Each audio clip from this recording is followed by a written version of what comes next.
Good morning to everybody. Thank you very much for joining us in this session. Yes, I would like to start this session with the presentation of the Cabfishman project. The Cabfishman project deals with the conservation of the Atlantic biodiversity by supporting the innovative small-scale fisheries co-management. As you can see, there are a lot of key words: co-management, small-scale fisheries, biodiversity. So we will see later why this project is dealing about this topic. What is Cabfishman? Cabfishman is an European project. It's an Interreg project that we started some years ago. The project aims to improve the protection of the marine environment, the marine resources, and we are working with the same in the North Atlantic area. And the idea is to try to promote the adoption of an ecosystem approach to small-scale fisheries. But as you can see, it is very easy to speak in terms of ecosystem approach, but it's not easy to implement an ecosystem approach to small-scale fisheries. And that is the reason why this project will try to provide a set of operational tools that any final stakeholders will be able to use to advance towards an ecosystem approach. You can see at the end of the slide the co-management, which is very important. And that is the reason why in this session we will see the view of the different stakeholders. Cabfishman is covering 5 countries, taking into account only a large-scale study, which is the whole Atlantic area. And we have 28 partners, and we will try to work in favor of the co-management of the small-scale fisheries altogether, taking into account the view of all stakeholders, economists, biologists, anthropologists, and of course the fishing sector itself, the non-governmental organizations, the advisory councils.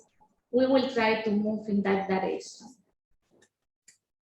You can see for the online people, you can see the website of the project and you can follow us in Twitter, but for you in the meeting room, you can see the slide in the close to you, so you can learn more about this project. Today is not the day to speak a lot about those kind of tools, because in the context of this conference, Cabfishman project want to learn more about all of you, about a set of key stakeholders who you can see here: policymakers, advisory bodies, the fishing sector itself, non-governmental organizations. So in this session, we will give all of you the view of the different stakeholders one by one, because we want to explore which are the capacities, the solutions, the urgent necessities that can be used in order to increase the resilience of the small-scale fisheries in the future. Not tomorrow, but in the future. So we will organize this session in different blocks, starting with the fishing sector view, later the advisory council's view, and so on and so on. So enjoy the session. I will try to come back to all of you at the end of the session with a summary of the point of view. And I would like at this moment to introduce the first block, the first point of view coming from the fishing sector. So please, Stanis, Manuela, and Irma.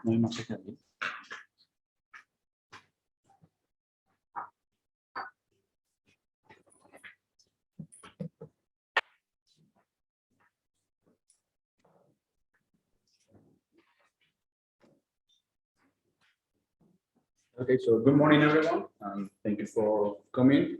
As Aranza said, the first block is going to be the view from the fishers, in this case from an official woman, that is Manuela Leal, and she's going to provide us the view that she has about the activity, providing the problems, potential alternative solution, also some challenges that they have. She's going to present this presentation in Spanish, but you can follow the presentation in English. The slides are in English. Then we will have a very brief video where we will have other voices from other fishers from other regions. And finally, there will be a summary of this first block. So, Manuela, the floor is yours. Bueno, los retos de la pesca artesanal de pequeña escala desde la mirada del sector pesquero. Voy a comenzar hablando del cambio climático, la invasión de la Burusteri o Camurai, que desde el 2019 Larga Asiática comenzó a invadir el estrecho de Gibraltar y ha corrido hacia el Océano Atlántico y hacia el mar Mediterráneo.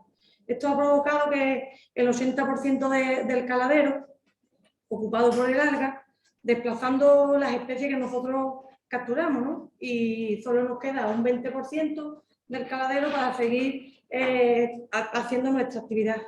Y esto provoca que ese 20% pues, lo tengamos sobreexplotado, porque mucha cantidad de barcos van pescando en el mismo sitio. Esta problemática continúa avanzando y no podemos imaginar dónde pueda llegar. La alternativa, pues la alternativa que los pescadores hemos planteado es la solución a otro problema que tenemos justo en el estrecho, que es la superpoblación que tenemos de atún rojo. Y ya hemos hecho estudios y hemos visto que las especies que nosotros pescamos han ido en descenso, han descendido más de la mitad y el único que aumenta es el atún rojo. Por eso estamos pidiendo que se nos dé una pequeña cuota de ese atún que tenemos tanto, ¿no? En segundo lugar, el relevo generacional. La mayoría de las embarcaciones son familiares. La nueva legislación impide que transmitan el embrujo del mar a los jóvenes, porque yo tuve la oportunidad de que mi padre me lo transmitiera, pero desde pequeñita, pero ahora mismo no hay esa oportunidad. La difícil acceso a la formación. El salario es tan peculiar que depende directamente de la producción. El papel de la mujer ha variado a lo largo de la historia, recuperando hoy valores e importancia, aunque nos queda mucho todavía por recorrer. Con la conciliación familiar. Y en estos momentos pues, yo creo que no existe garantía de futuro en la pesca artesanal. Hay que seguir trabajando para conseguir. Las soluciones, pues trabajo más atractivo. Estamos acostumbrados a vender de la pesca lo malo y yo creo que hay que empezar a vender lo bueno, que también hay cosas buenas. Vender mejor y pescar menos. Esto implica mayor calidad de vida y más dignidad profesional.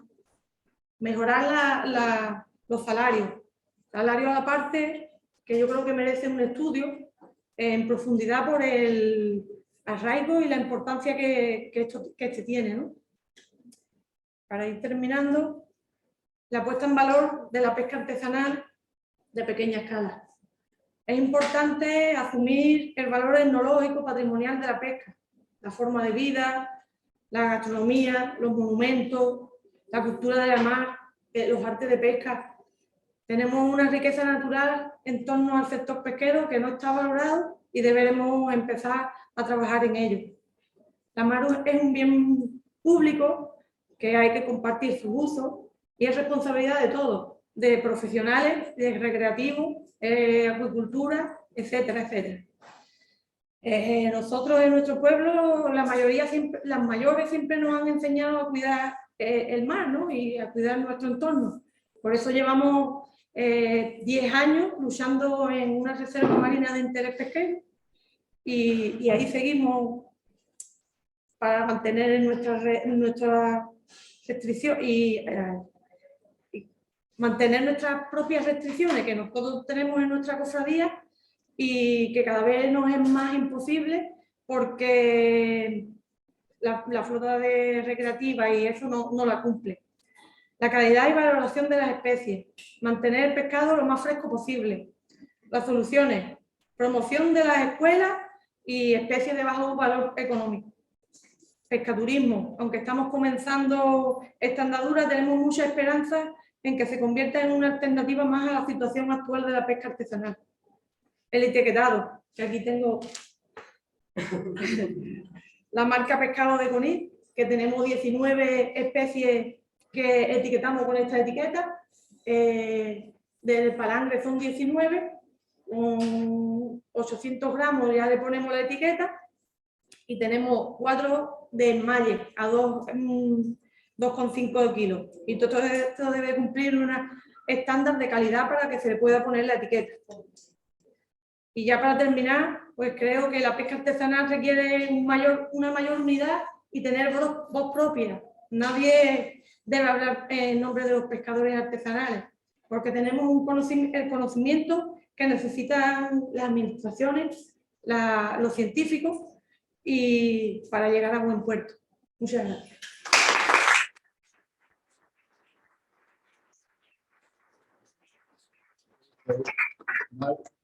Did you go real fast with the video?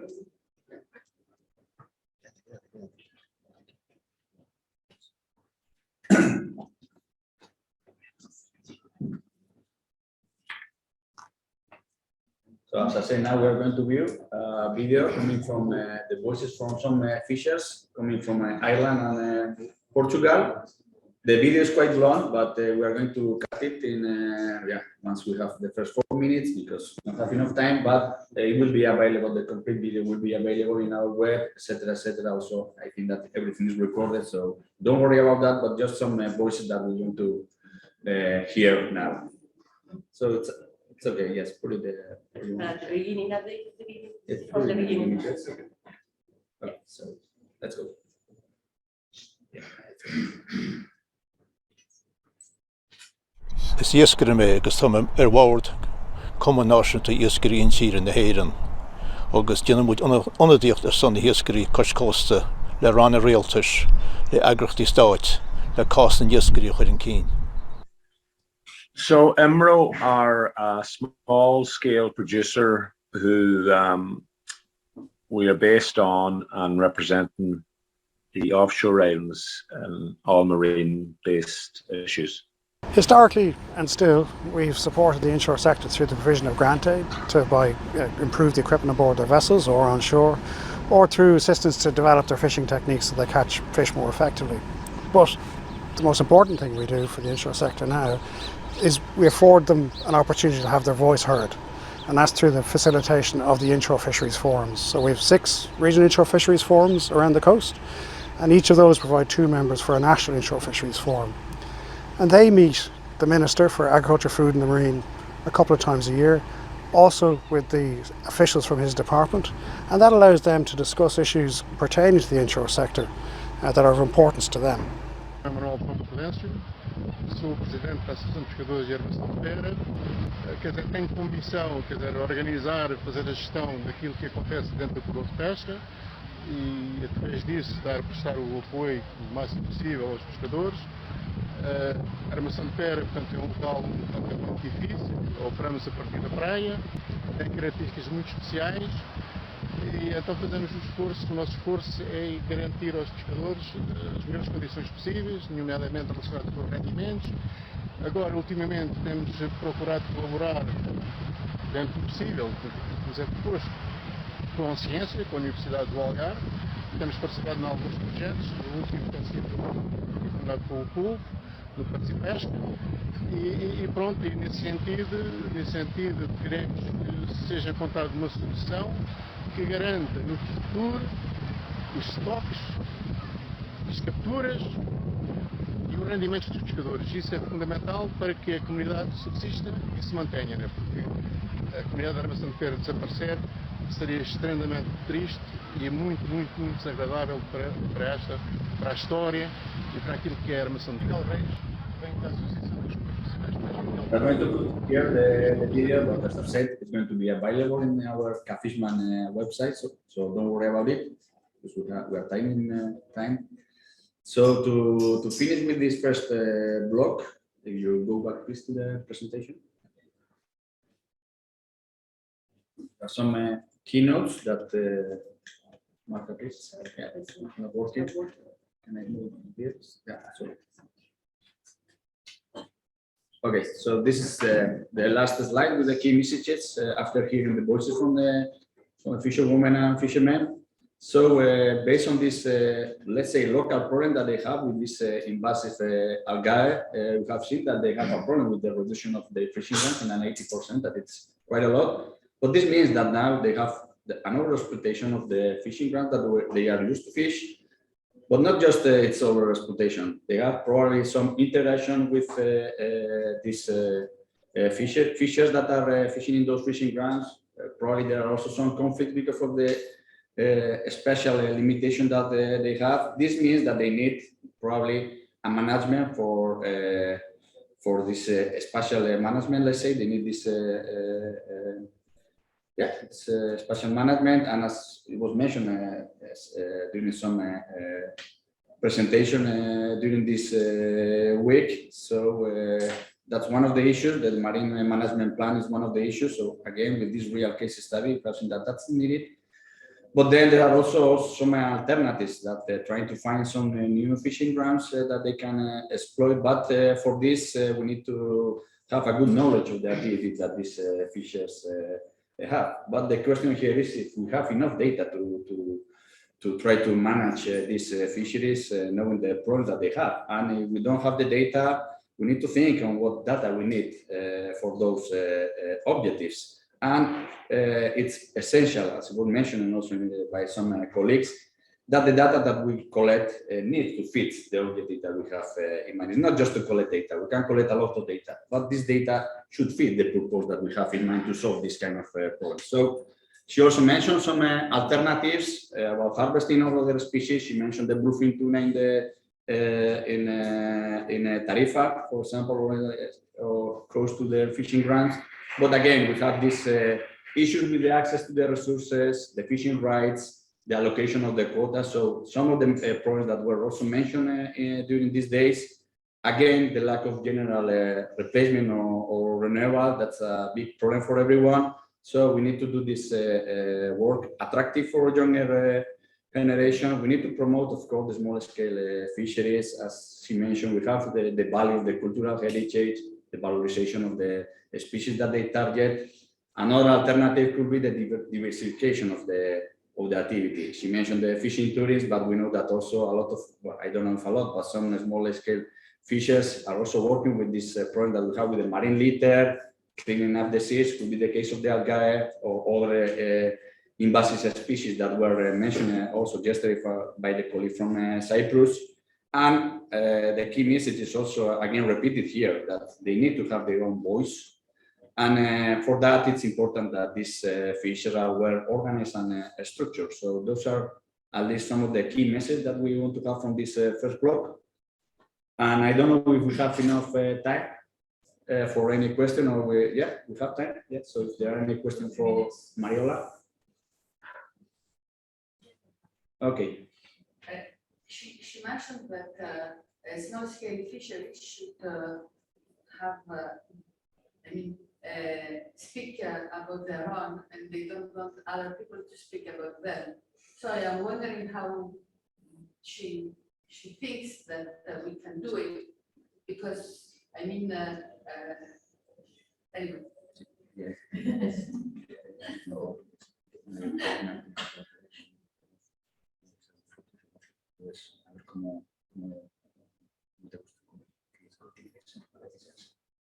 Hombre, yo creo que mi voz es la principal, ¿no? Y los políticos y las administraciones nos escuchan, pero no nos hacen caso. Y somos los que estamos al pie del cañón. Desde una silla y en un papel aguanta todo, pero después los que tenemos la mala suerte de tener que hacer lo que ellos digan somos nosotros, no ellos. just bear with me. She's saying first that the ones that have the knowledge about what is happening are the fishermen and fisherwomen. But politicians tend not to listen to them. They pretend to, but they don't listen. So they know exactly what they are suffering, and paper may stand for almost everything, but in the real life that have consequences. Y Manuela, si me das permiso. Los políticos lo que tienen que hacer es ponerse los pies muertos antes de firmar. The politicians should walk in their fisher's shoes before they sign for anything. And if, Manuela, si me permites, me gustaría comentar lo que has dicho estos días de reunión, que al no tener traducción, tú no has podido entender y comunicarte y eso te quita la voz. ¿Me das permiso? One of the things that she mentioned during those days is it was that due to the lack of translation in the conference, she was completely unable to understand the key messages that we have been sharing. So we were supposed to make a small-scale fisheries better, but we are limiting the capacity for her and others like her to join the debate. So it's shame on all of us if we do not give a proper voice in the easiest way that is possible. Okay. Okay, so thank you. And now we're going to move to the second block, that is the advisory council. So please, Marina and Miriam are going to be here.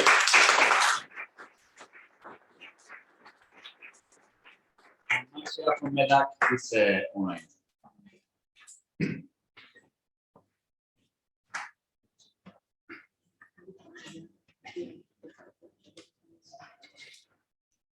Hi everybody. So my name is Marina Santortun from ASTI. Also, we are having here Mire Carmenia, which is representative of the small scale OPs, one OP in the Basque Country, but she belongs to the Southwestern Water Advisory Council. Okay, that's done. Her role is going to be here today as an advisory council member. And we have in remote, and Marcia should be there. Marcia, could you hear us? Yes, I can hear you very well. Good morning, everyone. So, well, we are moving into the next block where we talk about the fishers, and now we are talking about the organizations in which the fishers are involved. So I'm not going to explain what is an advisory council. I guess that all of you know what is an advisory council. Basically, it's a consultancy body of the European Commission, and basically is conformed by mostly the industry, the fishing sector, but it has all other members. Okay, we won't talk more about that. We got like 2 questions. I think that we can go next slide. This one. So we got 2 questions to make the stakeholders in the context of the advisory council. The first one is, in your opinion, which is the main challenge of the small scale fisheries for the next 3 years? Okay. I asked you to choose just one challenge. It's going to be very difficult, but just choose one. We have seen a lot of list of challenges these days, but maybe Marcia, you can start with the challenge for the small scale fisheries in the context of the advisory councils. Yes, of course. Only a very little parenthesis. In the Mediterranean Advisory Council, we always assure the translation in order to favorite as much as possible the debate between the participants, because it is very important for the dialogue. Only this parenthesis about the previous debate. About your question, sorry, in the Mediterranean Advisory Council, you have reason, the main challenges of small-scale fishery have often been debated. And in 2019, a list was agreed for the contribution to the regional plan of action of the SSF in the Mediterranean. Although no single major challenge was identified and agreed in the advisory council, among those included in the list, the generational turnover is a challenge that has to be faced at medium term in the next 10 years. And at the same time, it can be seriously impacted by the other challenges if they are not addressed in the due time. So at first, the generational turnover is a challenge to be addressed because without the generational turnover in the next 10 years, the small-scale fishery will disappear. In fact, as you know, the average age of small-scale fisheries in the Mediterranean is very high. At the same time, the generational turnover, as already anticipated by the previous speaker, can be impacted by the other challenges if not addressed in due time. Which young people will spend time and money on small-scale fisheries if the consequences of climate change are not addressed, or if a decent work is not possible? Which woman will enter in the SSF sector if no equal opportunities are respected? At the same time, other challenges have to be faced to open the door to the youth, such as sustainability of the activity, the relationship with the recreational fishery, the IUU and the others, as you well know. Therefore, the generational turnover can be supported by the capacity building as a process to be implemented to provide to the new generation the tools needed to face these current challenges. I hope that I could answer well to your question. Thank you. Thank you, Marcia. So now for you, Miriam. Yes, but I think the main challenge is to have a fair standard life for small scale fishing. That's the objective, because it's the only way to have fishers now in the fishing. Well, we haven't talked a lot about it in the past concept. We have to just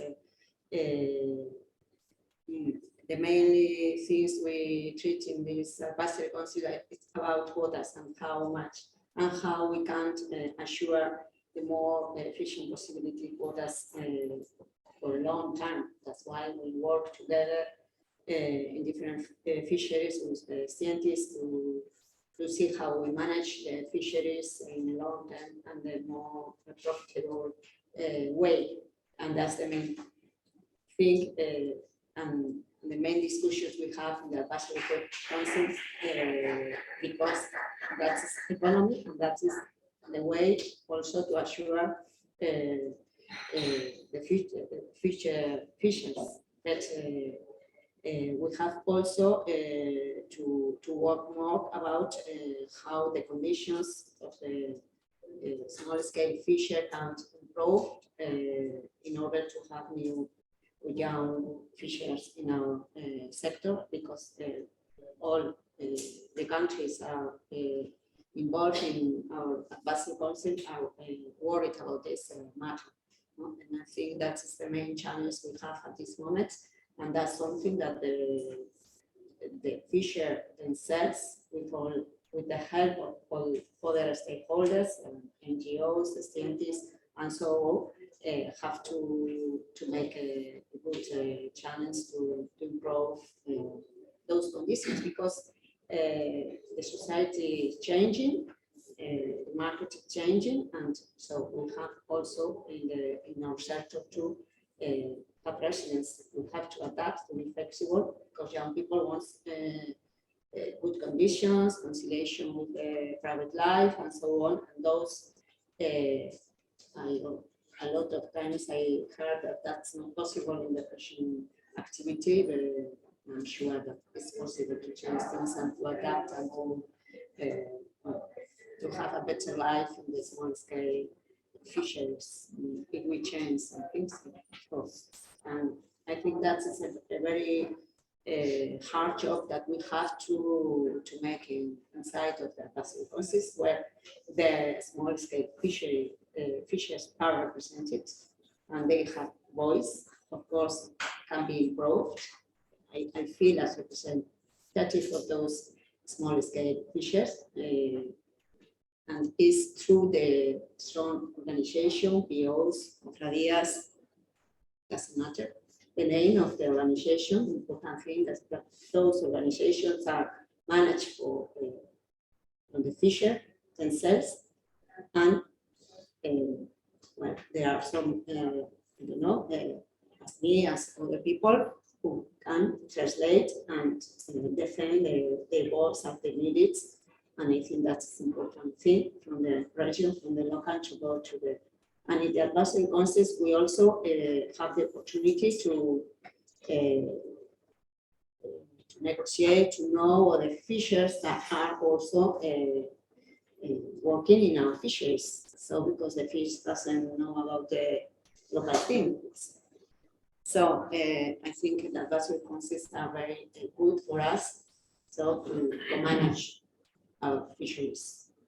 So just for summarizing, like the first question, one of the main points as we have seen these days is the generational renewal, which is very related to the fishing opportunities and to the economic stability of the fisheries and the opportunities of the as an alternative economic activity for youngers. No? At the end, it's difficult to know if the generation renewal is a consequence of other things or is a challenge. I mean, everything is all together. No? But jumping into the second block of questions that you already start talking about the advisory councils, I'm going to go back to Marcia again and ask her, because the thing here is, okay, we have a big challenge, which is the generation renewal in the case of the Mediterranean Advisory Council. But do you cover that topic into your advisory council? Do you talk about that? Do you make plans into the advisory council in relation to this big challenge that you have in mind? Or is it a topic that is not covered? Because as Miriam was saying us before, they talk about tax and quotas, but there are maybe mostly, but there are not other issues that are not covering. I'm asking this because maybe including other topics related with the small scale fisheries into the ACs, it could be a way also to give more voice to the small scale fisheries which, although they are being represented, maybe they can place a little bit the voice including other topics. It's a question for you, Marcia. Yes, thank you. Thank you for the question. I would only briefly explain how the SSF is represented in the advisory council, because it is included in the 60% of the organizations, including also the industrial fleet and the processing sector and trade unions. And in this 60% is included also the small-scale fishery organizations. The other 40% is the other interest groups, so environmental organizations, consumer groups. But I don't want to go too in deep about these details, but I stay at your disposal for any question on this functioning. As you know, the Mediterranean fishery sector is largely composed by small-scale fishers. So they were represented by the organization included in the 60% of the Mediterranean members. In fact, along the years, the advisory councils already provided contributions and advice on SSF. And the MEDA cooperated with the General Fishery Commission for the Mediterranean, providing an extensive contribution on the regional plan of action of the SSF. So the voice could come from the MEDAC members interested in small-scale fisheries to the General Fishery Commission for the Mediterranean. Moreover, the MEDAC, about platforms, the MEDAC actively cooperates with the platform Friends of SSF. That is a regional network of actors sharing a common interest and objective for the sector. This platform is aimed at promoting the transnational cooperation and building synergies among ongoing work in the region at local level too. And it plays an integral role in the implementation of this regional plan of action for small-scale fisheries in the Mediterranean and also in the Black Sea. Among the commitments signed by the platform members, it is included the transmission of the best small-scale fishery knowledge to decision makers, GFCM working groups and statutory bodies to be considered in the formulation of advice on SSF. That means that this is a really bottom-up approach because we are starting from the contributions, ideas, knowledge of small-scale fishers to give them the voice up to the GFCM working groups. So scientists, as mentioned before, it is very important that the knowledge arrive there. And also very important that this voice arrive in the formulation of the advice because it is knowledge.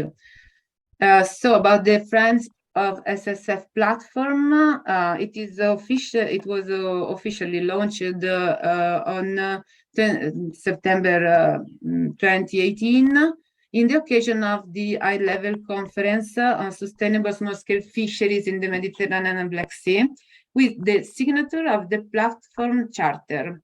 Furthermore, during the high-level conference, the MEDAC received the award as the best practice for small-scale fisheries organizations and signed in that occasion the Friends of SSF platform. So with the commitment already that I already told you.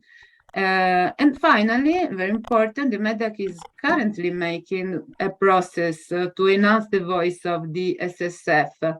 So also in relation to the challenge highlighted before. And this is at the Mediterranean level as a friend of SSF in the context of the International Year of Artisanal Fishery and Aquaculture. In fact, last June, the MEDAC started the consultation on the forthcoming management measures of the GFCM. As you well know, the management measures are very connected with the challenge I talked about before, so the generational renewal. The working document is based on the previous MEDAC advice on the relevant topics, including data collection in terms of relevant indicators, the interactions between small-scale fisheries and recreational fishery, and the implementation of the regional plan of action. The consultation on the working document is still open, and we are still collecting the contribution coming from Mediterranean organizations. The plan is that shared stakeholder advice will be ready in the next months. So if you have any question on this process, I stay at your disposal. No, I was going to comment that what you say, it seems that the small-scale fisheries are well represented, they have a voice, they have platforms, and so on. So everything works okay. Well, it's just, no, I mean, I guess I'm not telling this, I didn't tell this, but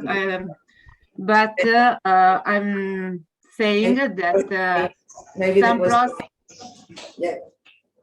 Sorry, can no, I? Tell you that maybe the question is enough? Is enough the representation?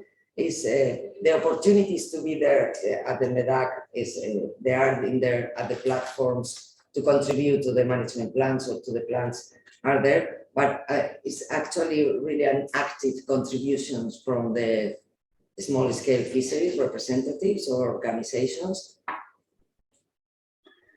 Sorry, but these platforms and the advisory councils, as previously said, are existing, and we are there. So we are at disposal for information. We are here to talk about this, how to improve. This is a work in progress, and we really accept observation that can be that can allow to build better these platforms and the advisory councils.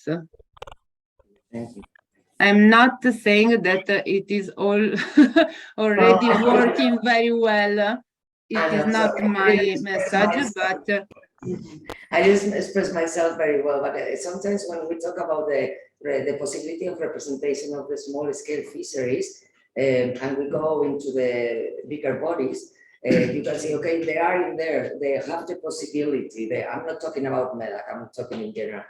They can be in there, they have the possibility, they have the way to do it, but at the end, although they have that possibility, they are not very active, or they cannot participate very easily. That was my question. It's not focusing on MEDAC, but just on, okay, there is a possibility, are they actually active on that? Not only for MEDAC, but also for the Southwestern Waters Advisory Council.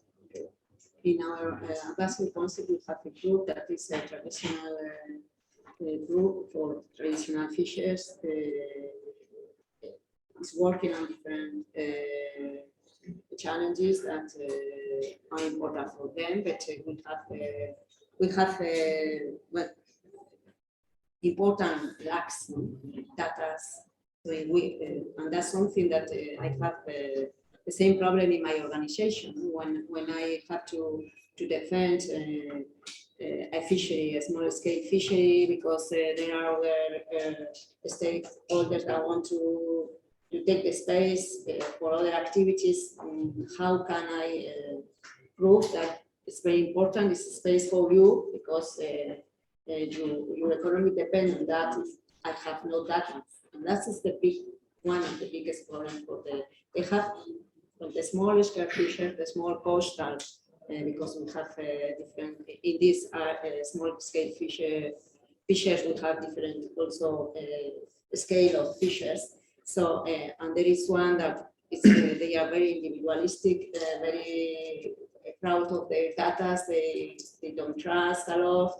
So you have to convince them how important it is to know the reality, so you can defend, you can prove that well, it's your space. Sorry, and that's something I think that's a problem in Spain, in our region. That I think it's a little bit the same in other places. In the advisory concept, of course, you have to go with all the knowledge, what is happening in the area, and what is what they fish and so on. So we can defend and our position, and that's something that it's a hard job to do, because a lot of times we go to the advisory council and we bring our local problems, and well, and we have in France or in Portugal the problems are different. They are common problems, and that's what we have to work in the advisory council. And it's important to know each other. So, well, your solutions or your problems can help me. If I know, can help me perhaps in my region. And that's very important, the communication and to know each other. But the local problems have to be solved in the local area. And sometimes, well, and also the language we use with them and in the meetings. Sometimes when we bring a fisher to a meeting, now if one of my fisher will be here, what's here? What are they talking about? Really about the fishery or about so the language is very important. So you have to use their language so they can also understand how fishery policies work. And I don't know if I answered to the question. Marcia, do you want to comment something else about the voice and the representativeness or of the MEDAC? Yes, only a few words about, okay, I would highlight that in the MEDAC, to improve the debate, to give the voice to everybody with slate and have interpreting activities for 6 languages of the European Union. So we work a lot on this aspect to assure to everybody to have a voice. And okay, if you have any suggestion to improve the process, I would present some practical actions that we are doing, such as the working document on management measures of the GFCM. So this is a very practical example of we are doing to give the voice. Of course, if you can help us with some suggestions or improvements, we are at your disposal. Thank you. Just a short comment, Marcia, thank you very much for suggesting that. Arantxa mentioned at the very beginning that the whole purpose of the Cabfishman is to deliver tools that are usable and that can be easily transferable. So for sure, you will hear more from us in terms of what kind of tools could be applicable in the sense that you are mentioning. So thank you for that. Okay. You're welcome. Thank you, Marcia. So, well, we are almost out of time. Just a very quick summary. I think that the question, the challenges are more the same: the generational renewal and give profitability and give resilience to the small scale fisheries to be able to attract new generations. And it seems that the small scale fisheries they have a voice in the advisory councils, and it seems that they participate, they have the ability, the possibility to participate in developing working documents, formulating advice, and so on. Still, there are some issues that can be improved, like data, knowledge. So I guess that's important to work jointly with the scientists.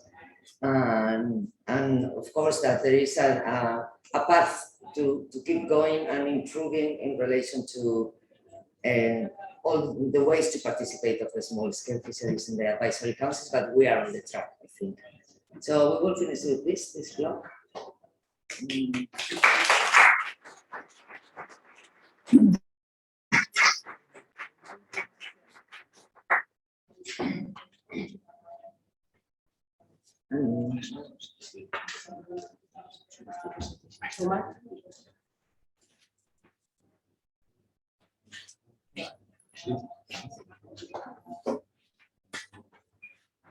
While we are switching presentation, if anyone wants to make a comment, other than we have 2 women representing the small scale fisheries in both acts, which is remarkable in terms of gender. If anyone has any other comment, well, we are switching, you are more than welcome.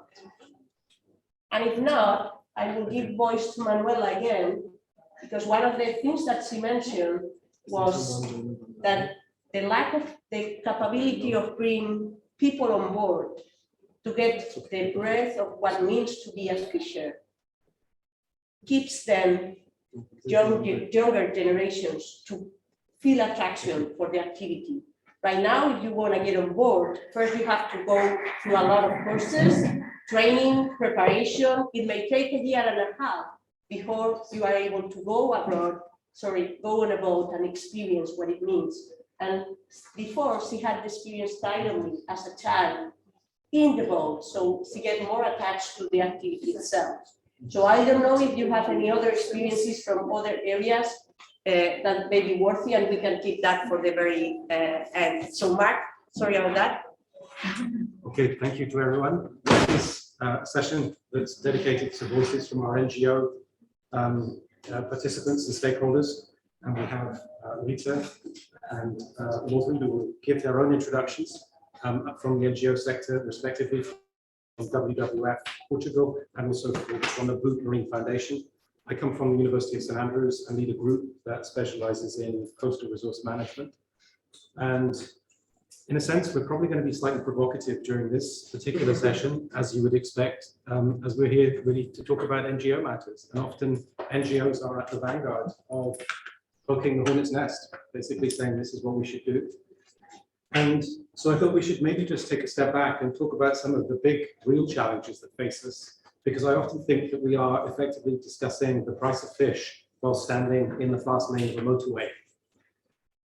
Essentially, within the space of a human generation, that's 70 to 80 years, we've changed the climate of an entire planet, and we've been responsible for the greatest loss in biodiversity since life began on planet Earth. So just take us a moment to think about that. My generation, I'm 60, we had the biggest change, the biggest impact on planet Earth of the whole of the human generations. And what it boils down to, if we're being horribly blunt about it, is that there are too many human beings consuming too many resources at rates that exceed the carrying capacity of our planet. And we also have adopted, particularly in the more developed world, economic frameworks that drive and encourage the increase in per capita consumption. That's the bottom line. And the speed of change is something that we need to take into account, because this whole conference is about imagining the future, or the future we keep thinking of as being out here. The rate and the pace of change is going to accelerate because of these factors, and we have to be prepared for that. And it may mean that we have governance systems and frameworks of management and policy development and regulation and everything else that we depend upon that are just too slow.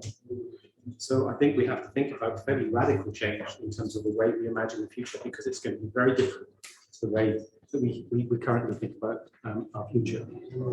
Marta shared this information with me from what are called megatrends, and it's from the Joint Research Centre, which is an EU think tank.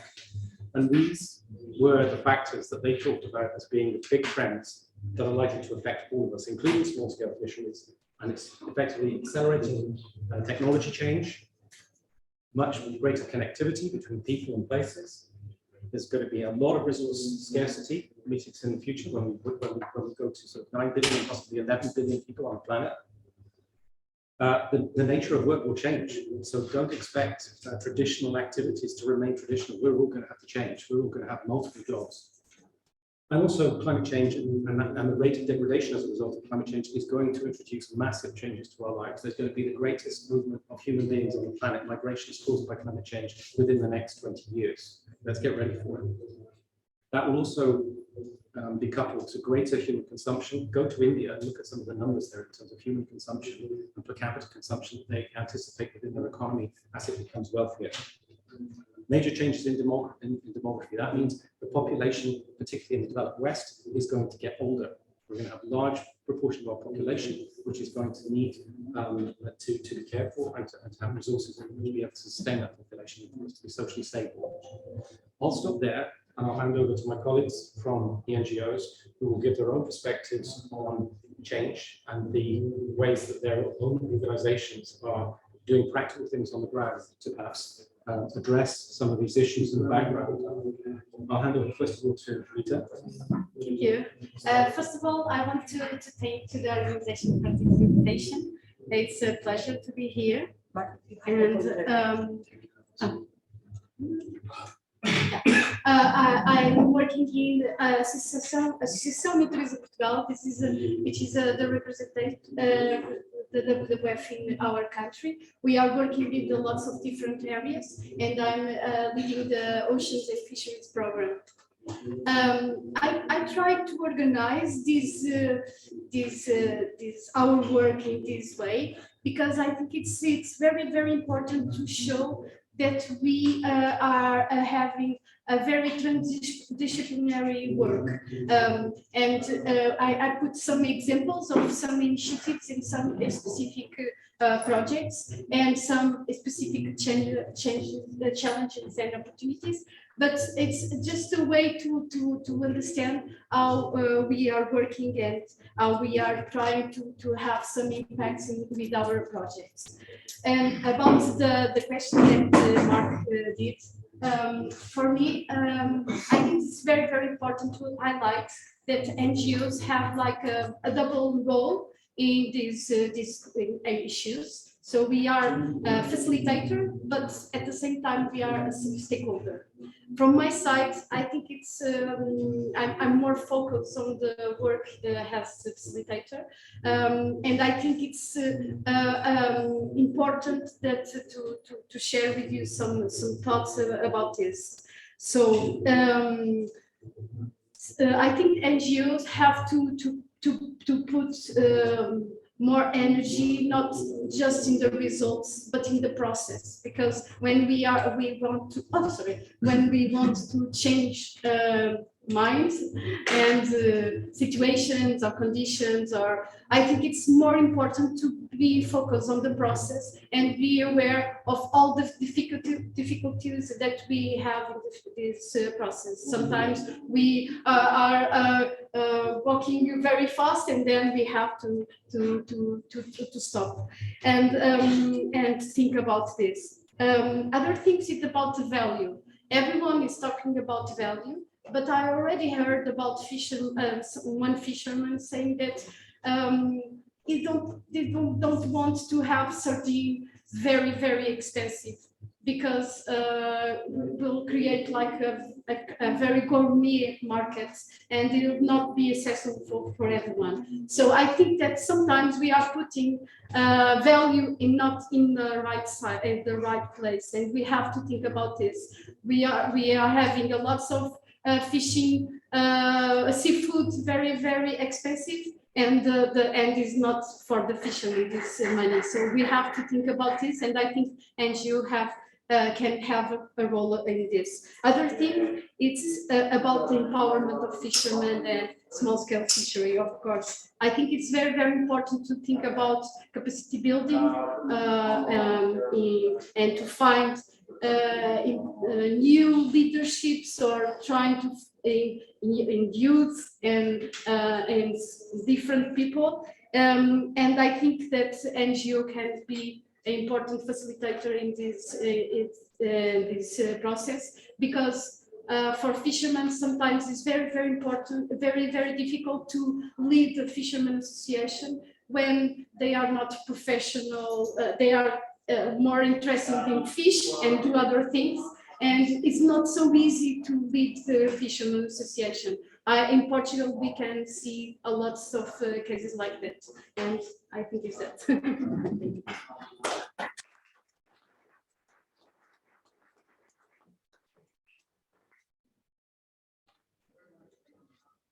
Okay, great. Hi, everyone. So I'm Morgan, and I work for the Marine Conservation Charity Blue Marine Foundation.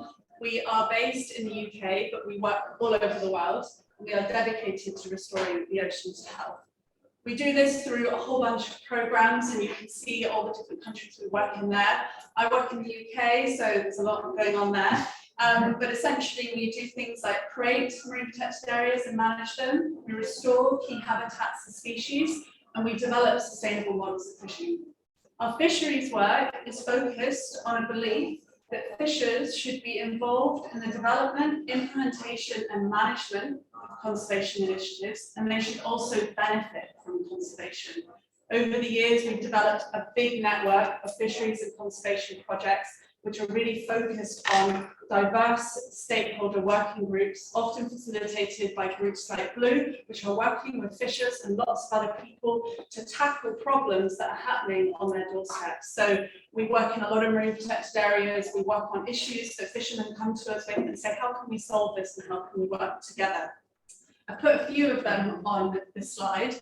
We've got a big project in St. Helena, Turkey, and the Maldives. But the project that I'm going to focus on is in Lyme Bay, and it's one of our oldest projects. So Lyme Bay is a marine protected area in England, in the UK, and we've been working with fishermen there for over 10 years to manage a marine protected area.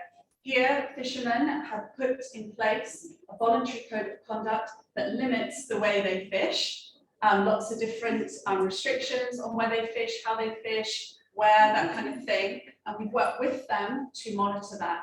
The result of that is they have been able to prove the level at which they fish, the is not only sustainable for the target fisheries that they're going after, but it's also compatible with the marine conservation and the objectives that that marine conservation zone has. So we've seen increases in catches, we've seen marine life and biodiversity flourish, and probably the best thing that I think we've been able to prove is that fishermen involved in that collaborative management have the lowest levels of stress and the highest income compared to fishermen outside the scheme. So what has it shown us? It's shown us that fisheries and conservation coexist. They should be working together and they can both benefit when it happens. And I think we need to have marine protected areas all over the world that include fishermen and invest in research to give fishermen the evidence to show that they can operate in conservation spaces. In terms of challenges and opportunities, there's loads, and we've heard about them for the last 3 days. I share all the frustrations of many of the things people have shared about. I think for me, and an NGO perspective, the biggest challenge is really keeping people together for long enough for governments to take what we're doing, the solutions that we have, and embed them into policy. I'm getting tired and frustrated on behalf of fishers who turn up week after week when they've got better things to do than meet me in the pub on a Tuesday night, who all want to implement management or have shown management, and governments don't want to take it. And I think the risk in that, and I'm seeing it at the moment, is that there is no fish left. Issues are getting worse, fuel costs are going up, and if we don't embed them, people leave the industry. And I think if you lose key individuals, you lose momentum, and we lose these amazing working groups. So we need regulation to catch up, become creative, and start implementing adaptive and responsive fisheries now at the right scales. Opportunities really quickly, the low impact movement, obviously the writing is on the wall for destructive fisheries. As an NGO, we do a lot of advocacy work, trying to get the public to care about the marine environment. Climate change is making people care. The fact that we are in climate and biodiversity emergency means that we should be defining low impact fisheries, forcing and encouraging governments to get with the programme and developing transition packages so people are supported in moving over to sustainable low impact methods in a way that makes sure that they do not lose their livelihood in the process. So we'll stop there and thank you very much.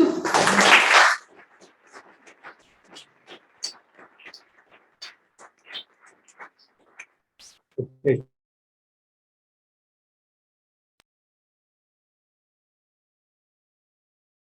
And please make reference to that if you can. Happy to take any questions for our panelists, or even just if anybody's got any observations or comments. Valerie? I'd like to make an observation for the share. The link here, it's a short film about that project. I shared it with all my fishermen friends. The community where I live in Scotland, we tried to get the government to commit to a similar project because we think it is a brilliant model for developing integrated fisheries and conservation and promoting small-scale fisheries. And so I would just want to say to recommend to everybody to go onto YouTube and type in Line Bay and have a look at that video, because for us it's a perfect example of how the future could be. So, no. Thank you. Was it proposed by fishermen or was it already established before? Yeah, so it's quite an interesting example. So the government implemented the marine protected area in 2008, top down. They completely removed trawling and dredging overnight. And what happened was, instead of everything getting better, all the static gear fishermen moved into the protected area. It's like a honeypot because it was safe. And it was because the government said, if you don't do something now, we're going to close the whole area. Fishermen came to Blue and said, we need to do something now. So they came together, implemented management and managed their fisheries properly. And yeah, it's just a great example of fishers taking the lead and showing that they can continue so. Okay, so really perhaps a question for the audience, and if anybody's got any suggestions. And it's around governance, because I think one of the critical themes that we're all seeing here is that our government and governments around the world are not keeping pace with change. They're not actually listening to people who work on the ground, who may have ideas about the way we can implement things that are going to be useful, more sustainable. So I don't know whether anybody has any suggestions or examples of other ways we can improve this, because we need our politicians and our regulators to move more quickly and be more responsive and more dynamic in terms of the way they provide us with the frameworks within which to work.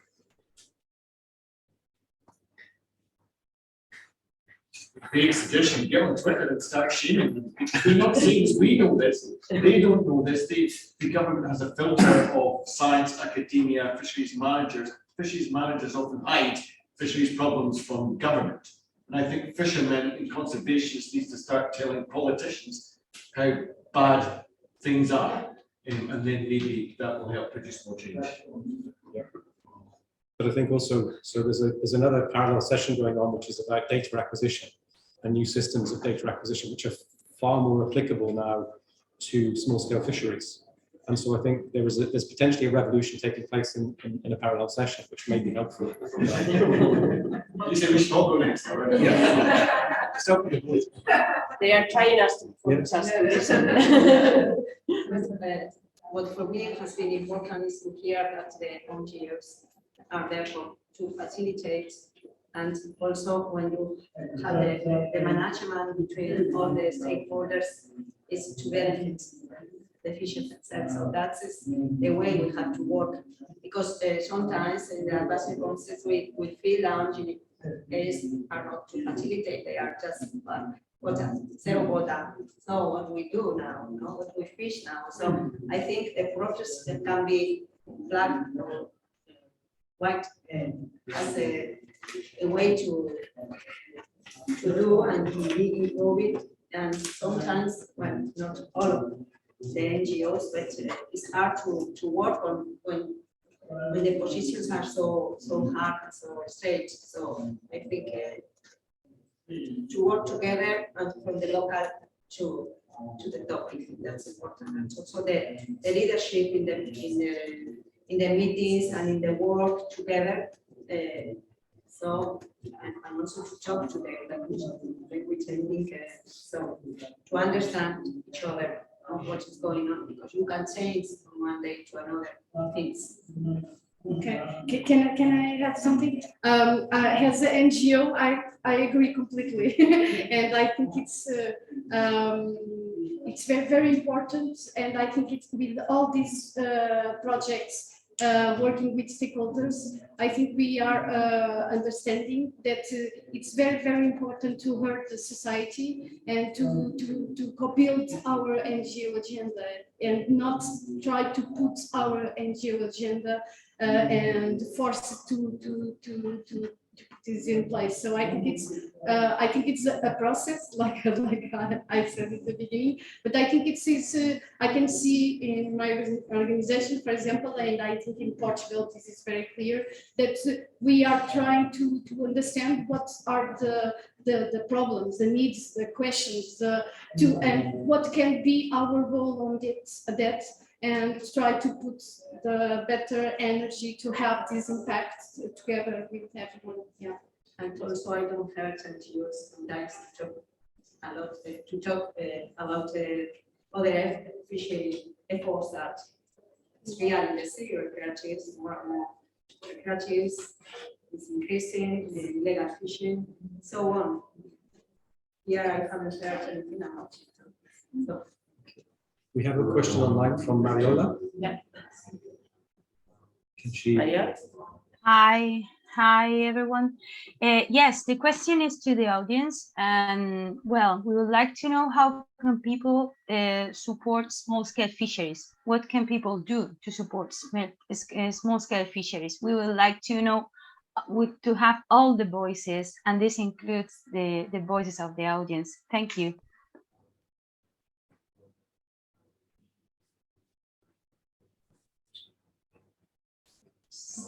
Please.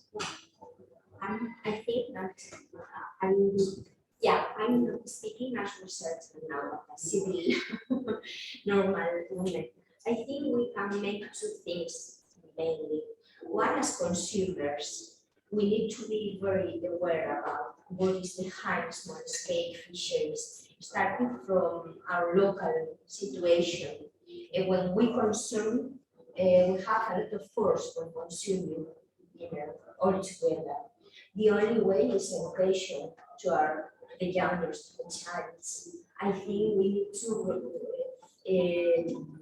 go some steps behind, backwards, to have energy with young people to go for the future with a new vision of the traditional things are good things in some dimensions. We need to change that by education. I think it's the two most important things.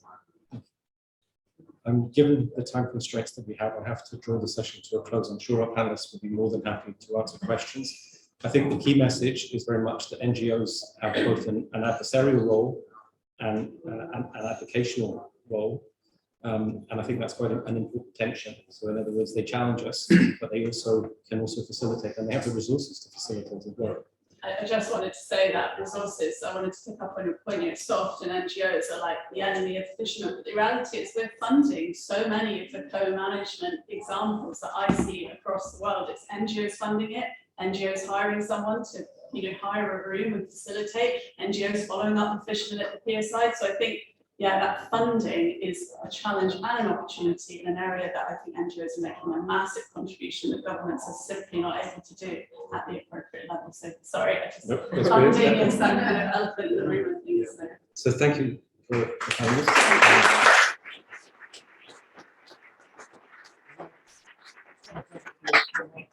Talk about and engage with discussions with the DGI. Okay, so thank you very much. This is the last session, but it's not the least, and I hope that you are still awake. And online with us are a bunch of people that is following the conversation, and also my colleague, Mariola Norte. Thank you, Mariola, for keeping the virtual world alive. And sustainability has three dimensions, you know that: environmental, ecological, and economic and social. And these two last tend to receive less attention. Aware of the relevance that economic intelligence may have for fisheries management, the European Commission has a specific unit, an economic analysis unit, that deals with specifically those issues. So I am glad to welcome to the debate to Ángel Calvo Santos, head of the unit, and Hiri Politic, and I will kindly invite them to turn on their camera. Hiri, are you with us? Yes, we have our camera on, I believe, and we're here. Can you hear us? Perfect. So thank you very much thank you for joining, and we are in a full room with a lot of people eager to hear from you. So bearing in mind the time, I will go straight forward to the first question, and it's linked to many of the conversations that we have had previously, is data availability and the necessity to know what is going on in order to do it better. So the first straightforward question is, what kind of information regarding small-scale fisheries you have available at your unit, and what kind of information you do not have but you consider critical to obtain? So please, the floor is yours. Thank you. So I can start with that. And first to thank you for this invitation, and apologize that we are not able to be with you due to agenda problems. So what do we need and what do we have? So the truth is that we have already a good analysis, a good basis for understanding the economic dimension of the fisheries sector, in particular the small-scale coastal fleet. And this is based on the annual economic report. As you see there in this slide, just to try to be more clear in this kind of discussion, we are producing these economic reports from our unit. First, we produce the economic report on the EU fishing fleet on an annual basis, which includes a specific chapter on the small-scale coastal fleet. Then, of course, in order to complement and to cover all the fishing industry, we also look into the economics of the aquaculture sector, the economics of the fish processing sector, and then we are looking at the market dimension. That's why we would have the EUMOFA, the European Union Market Observatory for Fisheries Products, and also we are increasingly looking at the social aspects. And that was the fisheries part. But as you know, and particularly this is the reality of the small-scale fisheries, we are operating in a context of communities, coastal communities. And that's why now we are looking more into the ancillary activities, how the small-scale coastal fleets and also other activities in the fisheries sector are interlinked with the communities onshore. That's why we are also developing the Blue Economy Report, which is based on data on sectors that are interlinked And also we can see, like, for example, opportunity of diversification for the fisheries sector. So in a nutshell, and I am very aware of the time, just to let you know that we have these reports available. They are publicly available. The economic report on the fishing fleet will be made available next week, as I said, with a specific section on the small scale coastal fleets.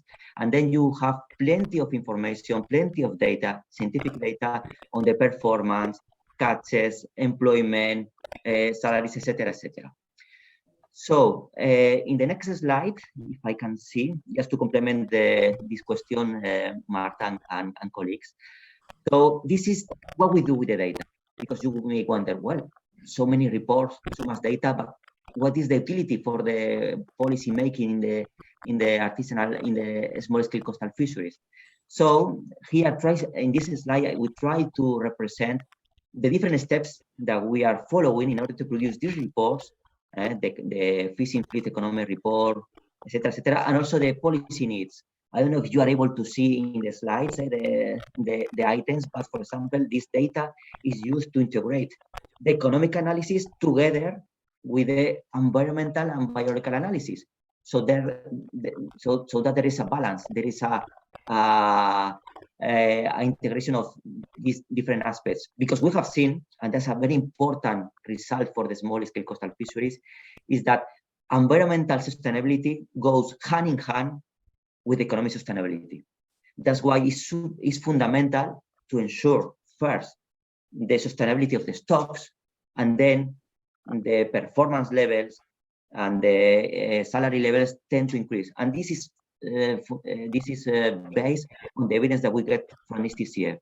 Now, I just wanted to give the floor to my colleague Hide, in case he wants to complement something of that.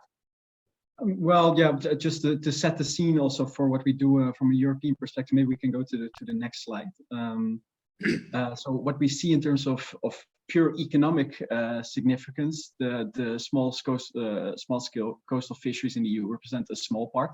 It's 15% of the landings value and around 6% of the landings weight, which mean they target high value species, and 7.5% of the gross tonnage. But that is not specifically where we see the value of the small scale fisheries and where their importance lies, because they have a very strong weight in terms of the social dimension. 70% of the fleet, that's a huge number of the fleet, is in the small scale segments, and over half of the employment. And besides that, they also have very high cultural value. So the small scale fishery, the importance of the small scale fisheries are not only caught in the economic terms, but also in the social part, especially in the terms of livelihood of the coastal communities. Where often or in some cases, there might not be an alternative in terms of activity, and therefore the prevalence of small-scale fisheries is really of key importance. In terms of trends, just to highlight really quickly with an eye on the time and what else we would like to discuss. Over the last decade, let's say, we see that the small-scale fleet is lagging slightly behind on the larger scale fleets and the distant water fleets in terms of pure economic performance on our most important indicators. But we also see that, for example, now under the current fuel prices, they're actually showing to be more resilient than the large scale fleet. But for example, during the COVID pandemic, they showed to be very hard hit. So there are differences there, and also in the context and the pressures that they have. So that's from just to give a small overview on of the small scale fisheries in the EU, based on the economic and social analysis that we do in the Commission. Okay, thank you very much for keeping it short and sharp. And I also noticed that you somehow wrap up some of the elements that we were saying, because we hear all the time economic importance, social importance, but being able to put a figure into that is critical. And it's critical for some of the claims that the sector is doing right now, like claiming a space versus other uses of the space. And this is where having tools and information combined to the necessities that the sector will have is so relevant. This is the kind of things that we are aiming to do within the Cabfishman project. And Arantxa mentioned at the very beginning that is focused on the Atlantic, but we are making sure that everything else is transferable. So we are hoping that this connection with you being able to channel that information to where decisions are made, and we being able to put those tools available for what the sector needs, make us, every one of us, in our endeavor to make a sustainable small-scale fisheries, being heard and being visible, could bring the better results. So just a quick comment, if I may, yeah? Social services are made for a small-scale fishery under 12 meters. And what is the small-scale fishery supposed to be? Did you hear the question? Yeah, I will repeat for us to hear the question from the audience directly. So maybe yeah, the question is if those studies, those reports are focused on small-scale fisheries, meaning under 12 meters? That's the question. That's the question. I want to know those data. Because the data is where it comes from. You have to interpret it. So did you get the question? I will rephrase it. You presented before several reports that give us an overview, and you mentioned about specific information on small-scale fisheries. What do you mean exactly by small-scale fisheries? I guess is the question from the audience. So do you have a specific definition, a broad definition, the standard European Union definition?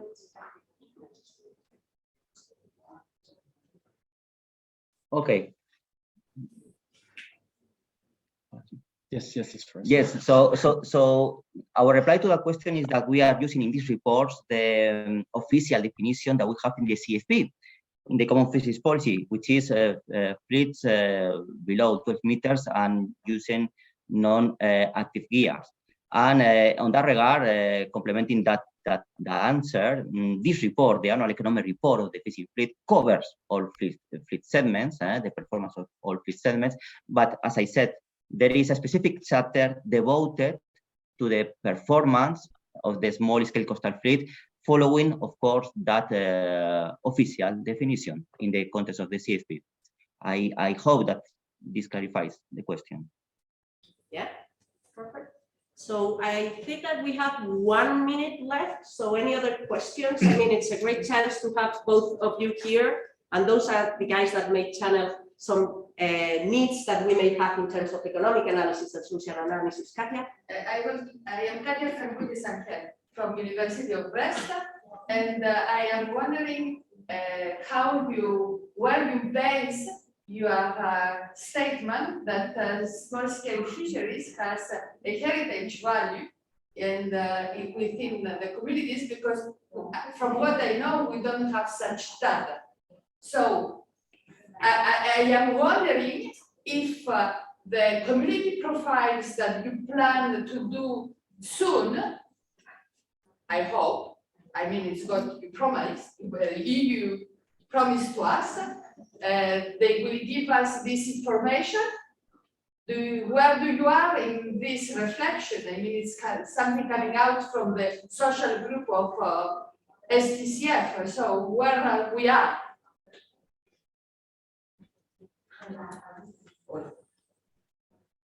Okay, so happy to reply to that. It's a very nice question indeed. I wanted to, I perhaps will be a bit more specific at the beginning when you asked, when I got this question from Marta, no? What things should be still improved?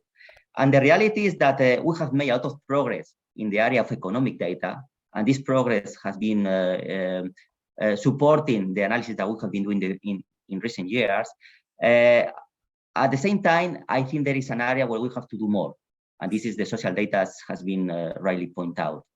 And in that context, profiling of the communities is an important task, but we have to ensure that the data is comparable, the data is consistent across different regions, across different areas. And we know that there is some work going on in the context of social data. So I could say that probably will be the next challenge that we have in this team and in this institution when it comes to socioeconomics to develop. So we are good in economic analysis, we are developing tools, but now we need to do more on social analysis. And that, of course, includes the community profiling. So I would say it's a work in progress, and I hope in the next month, or probably a couple of years, we will see significant progress in this area. So thank you very much for providing that inside information that is useful, and that gives me the perfect entrance for the conclusions, because I think that they will give us a little more hints on that specific topic. So thank you very much, Angel and Hire. We hope that you stay with us for the conclusions, and thank you again for participating online. We expect to see you soon physically with all of us together. Thank you. We're looking forward. Thank you. Thank you. Thank you.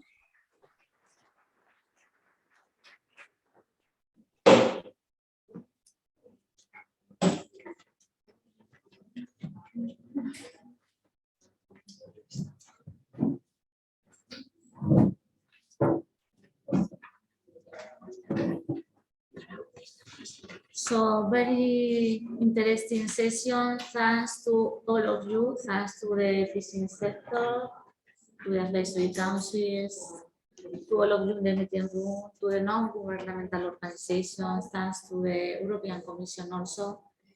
And we don't have the time to develop a good conclusion for this session. So Laura and David sitting with me. I'm not sure if the camera is able to catch them.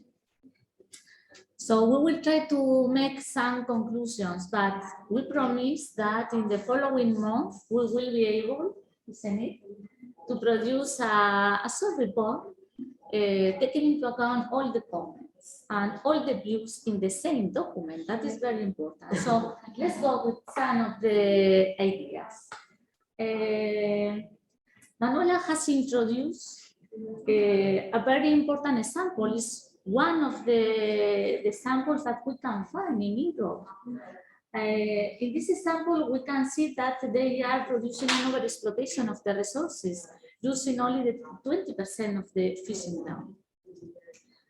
This is very important in relation with Cabfishman, because we need to, during the necessity of mapping the fishing effort distribution, and not only the fishing effort, but also the socio-economic distribution in the fishing grounds.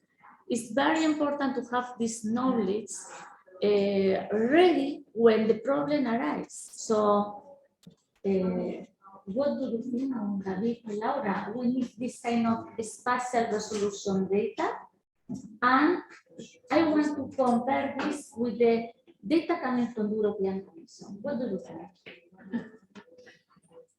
Well, I can begin with that. I mean, I think that there is a problem in the way the data is presented by the European Union in the annual economic report. It is not focusing, in my opinion, in small-scale fishing, in fact. I mean, we need to go down to the local level to see or to analyze each of the fisheries and getting the information related to each of the fisheries that probably have different waste system, different costs, different structures. So we need to go to the local field to analyze fishing. But there is another problem that has been raised. I mean, we have been talking a lot about all these cultural heritage elements related to fisheries, but we don't have, in fact, evaluation of these elements. This is one of the things we are doing in the Cabfishman project. We have made a tool to evaluate cultural heritage, the different dimensions it has. And I think this is an information that is missing from the European Union, just to avoid the misleading decisions that have been taken from a long time away regarding small scale fishing, because we are not taking into account all the value related to them. So we need all this spatial planning, considering all the specific problems that each of the small scale fisheries have. We need specific plans related to them, specific data gathering from this fishery that is necessary to solve the specific problem they have. And also we need to account the specific consideration. This is an example that has been explained by Manuela, which is closely related with governance issues. We have an element related to the tuna fishing quota concentration and small-scale feature related to different small-scale features that used historically that was multi-species fisheries, but now when quota was defined by tuna and the concentration of quota was in the area, then the species that were multi-species became a single species. So the way they have to increase their income with these auxiliary activities, catching tuna when there is not available other fish species, is not possible. So we need to account all these elements to establish limiting quota concentration, knowing indeed how small-scale fisheries work, so that we account on these specific problems to solve them. When this information we have from the European Union, I mean, so general that we cannot take conclusions specific for each of the fisheries we are analyzing. So we need a more specific analysis of small-scale fisheries to solve the problems they have. But this is my point of view. I don't know if you want to add something. Yes, to be very brief, I agree with him. And I would like to add just 2 things concerning the spatial fishing effort. I think it's the key issue. Firstly, it's a key issue that the sector has to be itself convinced. Sometimes when we started talking about this issue, sometimes small-scale fishers think that this is against their interests. And now I think, fortunately, I perceive that over time they are changing these perceptions and they see this is a need, this is for their interests. But I think that we have already some work to do in that direction. This is a key issue for asking their collaboration in giving decision makers, governments or researchers access and collaboration to this data. The other question, the second question is, in that cases that at local level fleets, small-scale fleets, are trying to register and systematically record this spatial information, we need methods, standardized methods for all small-scale fishers, okay? Not different in my region from your region, to be homogeneous and scalable upwards to other databases, and how to connect that with economic information, economic metrics, economic indicators connected with spatial information. I think is the key issue for the future management of these rates. It's clear that we need to connect what the fishing sector needs with the requirements from the advisory councils and the non-governmental organizations as facilitators also of the processes, and that the European Commission, I think that Ángel, Hide, I think that we will ask you to make a very important work in the future, because we need to connect with that kind of socio-economic information, but even at a higher level of resolution.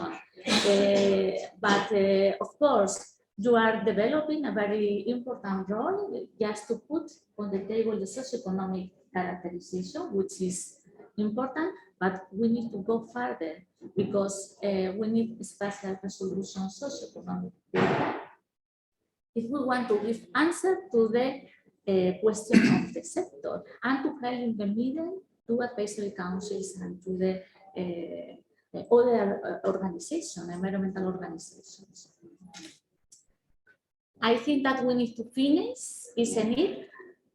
Yes, Marta? Just pointing, because Katia was referring that there is no information on cultural heritage. Yes. And if you just want to mention that briefly, David, because that is cute, just that you have this work done and this is available. So there is a mapping, labeling, counting cultural heritage for small-scale fisheries. And there are other projects also.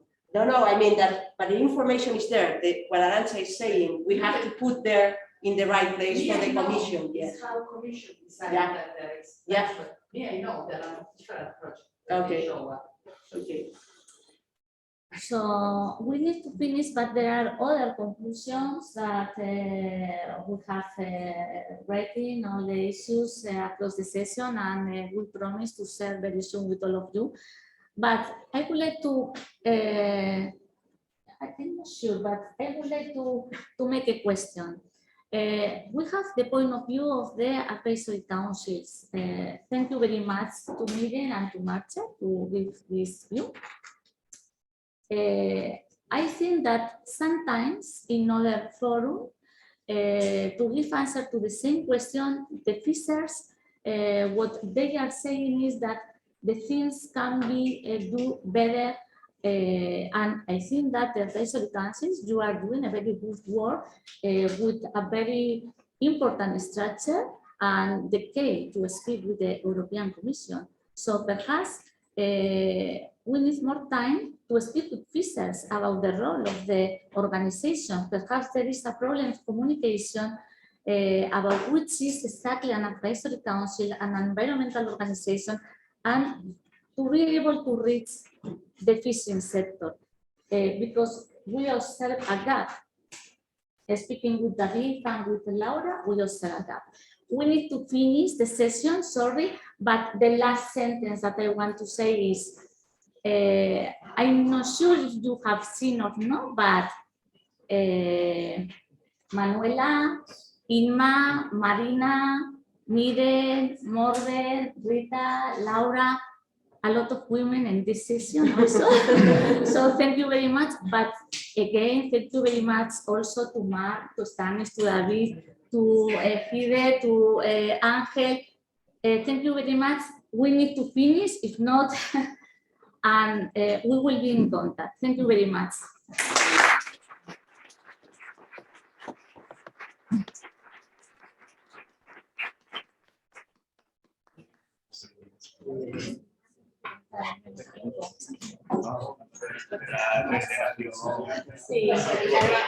Thank you very much.